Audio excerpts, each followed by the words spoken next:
He is bigger than Biggie, Tupac, and Jay-Z combined in Jamaica, and known all over the world. Well, now recording artist vybez Kartel is in the fight for his life and for his freedom. All right, Lisa Evers here now with the exclusive interview with his lawyer in Kingston, Jamaica. Lisa. Well, Stephen Laurie, he is known as the king of the dance hall, a music superstar with millions of fans worldwide. But for nearly a decade, vybez Kartel has been behind bars on a murder conviction, a crime he insists he did not commit. Now, in an exclusive interview, his attorney Buchanan tells me there's new evidence of foul play and fake phone messages that could throw out his conviction and set Kartel free. So he's taking the case to London in a high-stakes appeal. Artist vybez Kartel, whose legal name is Adidja Palmer, is much more than a performer and prolific creator. He's an influential cultural icon, the epitome of the self-made man from the streets who succeeded despite the odds.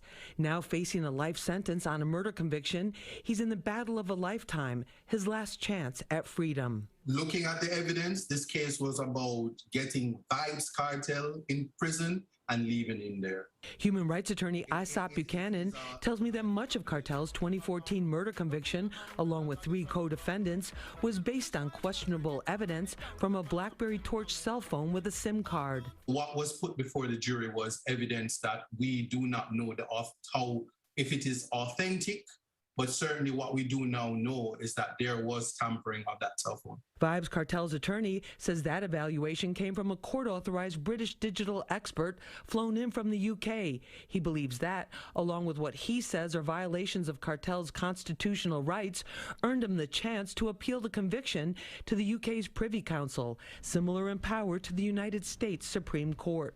Our hope is that the Privy Council, in reviewing the evidence, including the fresh evidence that will be put before them, would come to the conclusion that everyone has looked at the case or is certainly have access to the material, would find that the conviction is unsafe and cannot stand.